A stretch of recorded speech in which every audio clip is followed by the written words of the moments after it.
അതിനും പുറമെ ധാരാളം ചരിത്ര വിദ്യാർത്ഥികൾ ഈ മഹത്തായ സദസ്സിൽ ഇത് ശ്രദ്ധിക്കാൻ വേണ്ടി വന്നവരുണ്ട്. നാം ശ്രദ്ധിച്ചാലുമില്ലെങ്കിലും ചരിത്രം അതിന്റെ വഴിയിലൂടെ മുന്നോട്ട് നീങ്ങും. ചരിത്രത്തിന്റെ പശ്ചാത്തലത്തിൽ നിന്നുകൊണ്ട് ചിന്തിക്കുമ്പോൾ 6-ാം നൂറ്റാണ്ടിൽ ഇരുണ്ട യുഗം എന്ന് ലോകം വിശേഷിപ്പിച്ചിരുന്ന ഒരു കാലഘട്ടത്തിൽ ഏറ്റവും വലിയ ഗുണങ്ങൾ ലോകത്തിന് കാണിച്ചു കൊണ്ടുവന്ന ഒരു വ്യക്തി, ആ വ്യക്തിയെപ്പറ്റി പഠിക്കാൻ ഇസ്ലാമിക് കെയറുകൾ യൂണിവേഴ്സിറ്റി തലങ്ങളിൽ ഇവിടെ പ്രവർത്തിച്ചു കൊണ്ടിരിക്കുകയാണ്.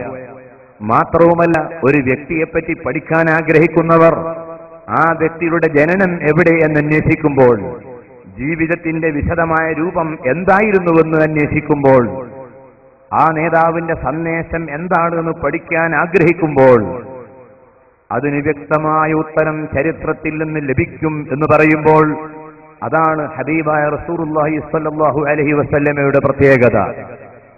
ആ പ്രത്യേകത ഉൾക്കൊണ്ട് ആ നബിയുടെ സന്ദേശം ലോകത്തിന് പഠിപ്പിക്കാൻ ഇസ്ലാമിക സമൂഹത്തിന് ബാധ്യതയുണ്ട്. അതിലുമപ്പുറം നമുക്കറിയാം ആരെയാണ് അനുകരിക്കേണ്ടത് എന്ന വിഷയത്തിൽ പോലും ലോകത്തിനു മുൻപിൽ ഇന്ന് നിസ്സംഗതയാണ് നാം കണ്ടുകൊണ്ടിരിക്കുന്നത്. സിനിമാ താരങ്ങളെയും അതുപോലെ ദുഷിച്ച പ്രവണതകൾ ഉള്ള കേന്ദ്രങ്ങളെയും മാത്രം പിൻപറ്റുന്നൊരു പ്രവണത പുതിയ തലമുറയിൽ കടന്നു വന്നുകൊണ്ടിരിക്കുമ്പോൾ നല്ല വ്യക്തികളെ പറ്റി പഠിക്കുകയും അവരെ സ്നേഹിക്കുകയും അവരെ ബഹുമാനിക്കുകയും അവരുടെ പാത പിൻപറ്റുകയും ചെയ്യണമെന്ന് ഓരോ ഘട്ടത്തിലും ലോകത്തിന് പഠിപ്പിച്ചു കൊടുക്കാൻ നാം വേദികളുണ്ടാക്കുന്നില്ല എങ്കിൽ നമ്മുടെ ഭാവി ആശങ്കാജനകമായിരിക്കുമെന്ന് നാം മനസ്സിലാക്കേണ്ടതുണ്ട്. മറ്റൊരു കാര്യം നാം ഈ സമയത്ത് ഓർക്കേണ്ടത്, പ്രവാചക തിരുമേനി സല്ലല്ലാഹു അലൈഹി വസല്ലമയോടുള്ള സ്നേഹവും ബഹുമാനവും മുസ്ലിം സമുദായത്തിന്റെ പഴയ തലമുറ ഏത് രൂപത്തിലായിരുന്നു കാത്തുസൂക്ഷിച്ചത് എന്ന് അന്വേഷിക്കുമ്പോൾ, എന്റെ പ്രിയപ്പെട്ട സഹോദരന്മാരെ, സുഹൃത്തുക്കളെ, നമ്മുടെ മുൻഗാമികളെ അപേക്ഷിച്ച് നാം വളരെ പിന്നിലാണ്. ഫിദാക അബീ വ ഉമ്മി യാ റസൂലല്ലാഹ്, എന്റെ പിതാവും എന്റെ മാതാവും എന്റെ കുടുംബവും എന്റെ സമ്പത്തും എന്റെ എല്ലാം അങ്ങേക്ക് വേണ്ടി ബലിയർപ്പിക്കാൻ തയ്യാറാണെന്ന് പ്രഖ്യാപിച്ച പൂർവീകരുടെ ആ തലമുറയുടെ പാതയിൽ നാം എപ്പോൾ ചരിക്കുന്നുവോ അന്നല്ലാതെ ഇസ്ലാമിക സമൂഹത്തിന് വിജയിക്കാൻ കഴിയുകയില്ല. അതുകൊണ്ട് തന്നെ സഖാഫത്ത് സുന്നിയ, SYS, SSF തുടങ്ങിയുള്ള നമ്മുടെ സംഘടനകൾ രാജ്യത്തിന്റെ നാനാഭാഗങ്ങളിൽ ഹുബ്ബുൻ നബിയുടെ കോൺഫറൻസുകൾ നടത്തിക്കൊണ്ട് നമ്മുടെ തലമുറയെ ഈമാനിൽ അരക്കിട്ടുറപ്പിക്കുവാനുള്ള മാർഗമായി ഇതുപോലെയുള്ള സമ്മേളനങ്ങൾ ഉപയോഗപ്പെടുത്തേണ്ടിയിരിക്കുന്നു. കാരണം തിരുനബി സല്ലല്ലാഹു അലൈഹി വസല്ലമ ഒരു സാധാരണ മനുഷ്യൻ അല്ല. പിതാവിനേക്കാൾ, മാതാവിനേക്കാൾ, ജ്യേഷ്ഠനേക്കാൾ, ലോകത്തെല്ലാവരെയും കാൾ സ്നേഹവും ബഹുമാനവും നൽകി ആദരിക്കുകയും ആ പേര് കേൾക്കുമ്പോൾ സ്വലാത്ത് ചൊല്ലുകയും ആ പേര് നമ്മുടെ വീട്ടിലുള്ള കുട്ടികൾക്ക് ആ പേർ ഇട്ടുകൊണ്ട് മുഹമ്മദ് എന്ന് നാമകരണം ചെയ്തുകൊണ്ട് ആ നേതാവിന്റെ പേര് കേൾക്കുമ്പോൾ ആവേശത്തോടുകൂടി ഇസ്ലാമിക സമൂഹത്തിലെ ഒരു കണ്ണിയായി മാറാനുള്ള ആഗ്രഹം പ്രകടിപ്പിച്ചുകൊണ്ട് ഇസ്കിന്റേതായ പാതയിൽ മുന്നോട്ട് നീങ്ങാൻ എപ്പോഴാണോ മുസ്ലിം ഉമ്മത്തിന് കഴിയുന്നത് അന്ന് മാത്രമേ അവരുടെ ഈമാൻ നിലനിർത്താൻ കഴിയുകയുള്ളൂ. കാരണം സാധാരണക്കാരായ ആളുകൾക്ക് ഇസ്ലാമിനെ പറ്റി വിശദമായി പഠിക്കാൻ അവർക്ക് സമയം ലഭിക്കുകയില്ല.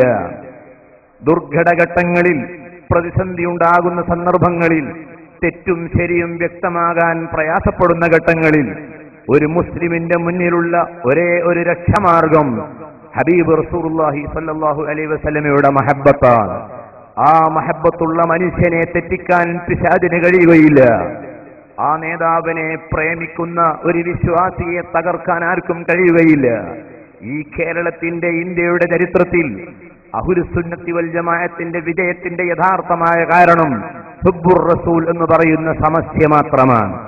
ആ ഒരു സമസ്യ ഉള്ള കാലത്തോളം അഹ്ലുസുന്നത്തിന്റെ പാതയെ ദുർബലപ്പെടുത്താൻ ആർക്കും കഴിയില്ല. അതാണ് മർക്കസ് സഖാഫത്ത് സുന്നിയുടെ ചരിത്രം. ബഹുവന്യരായ താജുൽ ഉലമ സയ്യിദ് അബ്ദുറഹ്മാൻ അൽ ബുഹാരി, ബഹുവന്യരായ ശൈഖുന ഖമറുൽ ഉലമ കാന്തപുരം എത്തിയ അബൂബക്കർ മുസ്ലിയാർ, ബഹുവന്യരായ M A. Abdul Khadir Musliyar, K P. Hamza Musliyar, Ponman Abdul Khadir Musliyar, E Sulaiman Musliyar, Sayyid Ali Bafaqi Thangal, Sayyid ഫളൽ Shihab അൽ ജിഫിരി, ബഹുമാന്യരായ മറ്റു നേതാക്കൾ, ബഹുമാനപ്പെട്ട സയ്യിദ് യൂസുഫ് കോയ വൈലത്തൂർ തുടങ്ങിയ ആ സാദാത്തുക്കളും ഉലമാക്കളും അവരുടെ ഓക്സിജൻ, അവരുടെ പ്രാണവായു, മർക്കസിന്റെ പ്രാണവായു, കേരളത്തിലെ ഇസ്ലാമിക സമൂഹത്തിന്റെ സംഘടിത ശക്തിയുടെ അതിന്റെ എല്ലാ വീര്യവും ഹുബ്ബുർ റസൂലിൽ അതിൽ അലിഞ്ഞു ചേർന്നിരിക്കുകയാണ്.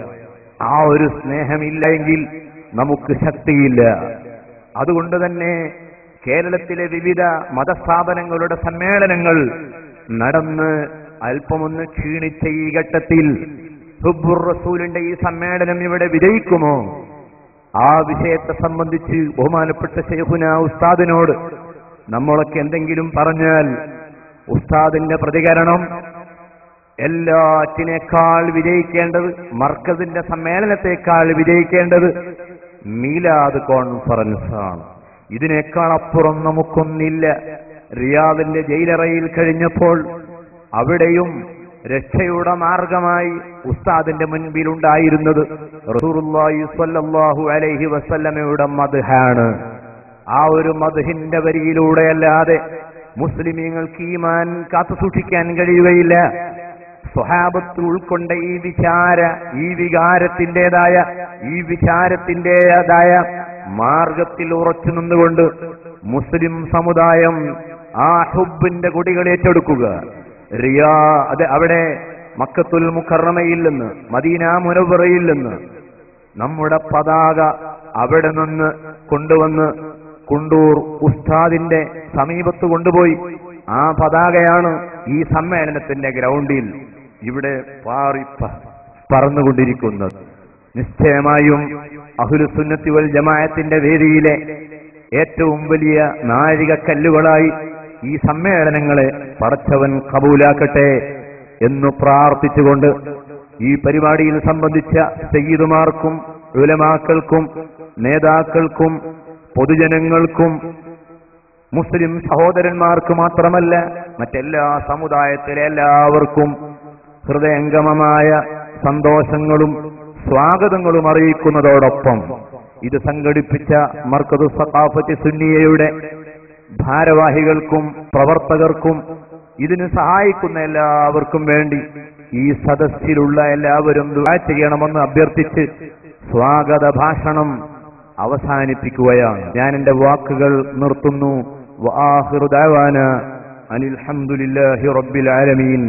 അസ്സലാമു അലൈക്കും വറഹ്മത്തുള്ളാഹി വബറകാതുഹു.